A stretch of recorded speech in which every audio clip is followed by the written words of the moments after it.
Assalamualaikum warahmatullahi wabarakatuh. Salam jumpa kembali dengan saya Derwanto Channel, channelnya orang biasa. Penonton Derwanto Channel, kali ini saya hendak mengajak berbincang tentang hak angket. Hak angket kini terus bergulir, usulan dan pemikiran dan harapan terus bergulir dan mendapat dukungan luas dari masyarakat. Hak angket tentang dugaan terhadap pemilu yang dilakukan secara curang. Saudaraku, ternyata dalam perjalanannya pada saat ada aksi dukungan agar hak angket segera digulirkan oleh anggota DPR RI di Senayan, ternyata pada saat yang sama mendapatkan tentangan, mendapatkan demo tandingan dari sekelompok masyarakat. Dan patut diduga bahwa demonstrasi tandingan untuk menolak hak angket itu hampir bisa dipastikan dikendalikan oleh para pihak yang merasa dirugikan, para pihak yang merasa akan dirugikan ketika hak angket itu dijalankan.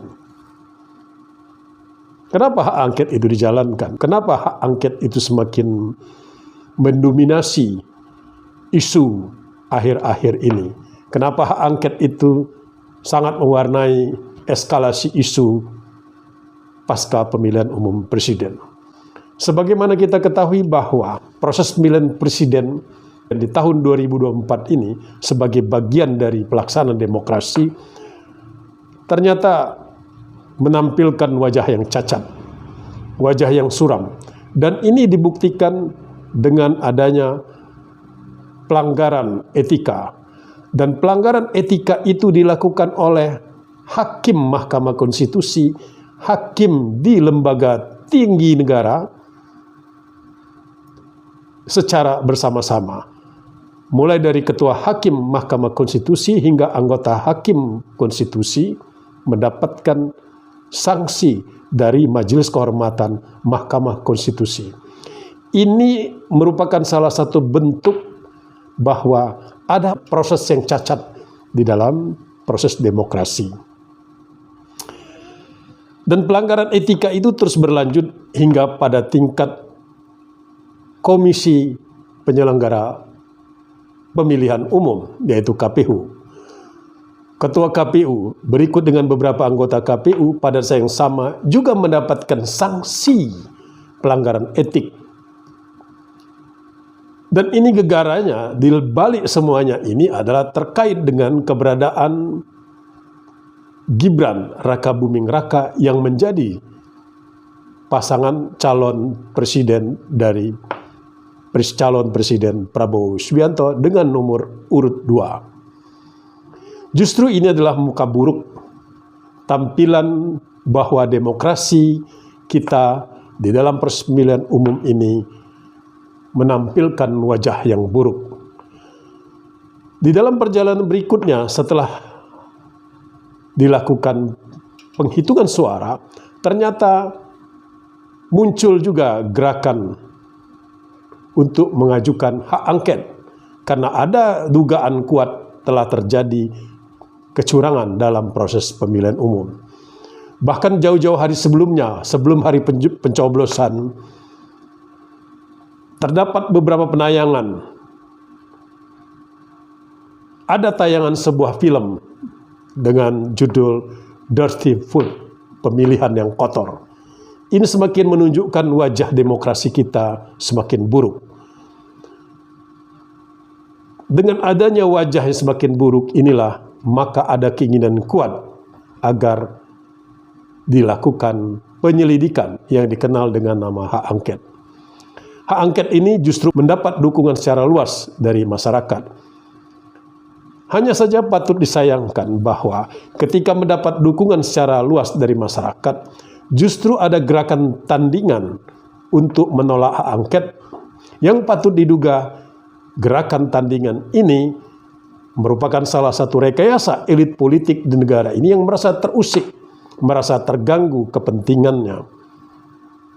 Seolah-olah ibarat kata pepatah Melayu, buruk muka cermin dibelah. Karena kenapa? Tampilan demokrasi kita ini terlihat sangat buruk. Sebagai bukti konkret secara yuridis formal dan tidak terbantahkan adalah telah terjadinya pelanggaran etika oleh hakim Mahkamah Konstitusi terkait dengan persyaratan batasan usia pencalonan wakil presiden, dalam hal ini adalah Gibran Rakabuming Raka. Dan yang kedua adalah bukti konkretnya adalah putusan dari Dewan Kehormatan Penyelenggara Pemilu bahwa keputusan tersebut menyatakan bahwa telah terjadi pelanggaran etika terkait dengan proses pendaftaran calon wakil presiden yang bernama Gibran Rakabuming Raka. Itulah tampilan wajah buruk. Ketika terlihat wajah demokrasi kita tampil secara buruk, namun pada saat yang sama juga ada upaya untuk melakukan pembelahan di tengah masyarakat. Aspirasi yang mendukung berjalannya hak angket justru mendapat tandingan yang seharusnya aspirasi yang hendak disampaikan itu adalah mekanisme konstitusional yang harus dihormati di dalam rangka menegakkan sistem, dalam rangka menegakkan demokrasi, dalam rangka menampilkan wajah kita ini sesungguhnya tidak buruk. Namun sangat disayangkan justru pada yang sama terjadi pembelahan, terjadi upaya pembelahan secara sistemik. Dan patut diduga demonstrasi tandingan untuk menolak hak angket itu dikendalikan oleh pihak-pihak tertentu. Dan ini terbukti. Dan ini bisa saja ibarat pepatah Melayu, buruk muka cermin dibelah.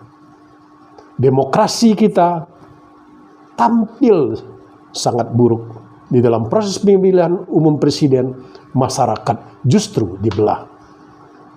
Untuk menutupi keburukan muka yang seharusnya proses hak angket itu juga harus dikawal secara baik sehingga keputusan dan prosedur demokrasi itu bisa berlangsung dan sesuai dengan mekanisme peraturan perundang-undangan yang berlaku.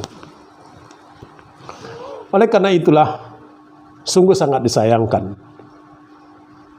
terhadap upaya-upaya untuk melakukan pembelahan di tengah masyarakat. Ada sikap-sikap emosional ketika ada para pihak untuk mengajukan dan untuk mendukung berjalannya hak angket sesuai dengan mekanisme peraturan perundang-undangan yang berlaku. Sekali lagi,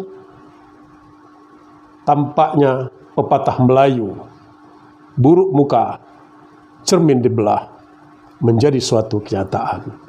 Buruknya tampilan demokrasi justru masyarakat dibelah, terjadi pembelahan di tengah masyarakat. Oleh karena itulah dibutuhkan kedewasaan dalam mensikapi demokrasi, dalam rangka menampilkan sosok demokrasi yang sesungguhnya, demokrasi yang sejati.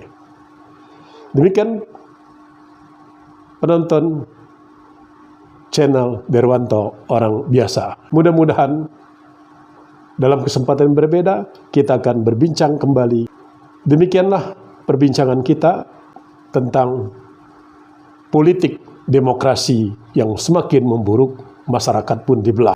Bak muka buruk, cermin dibelah. Billahi taufiq wal hidayah. Wassalamualaikum warahmatullahi wabarakatuh.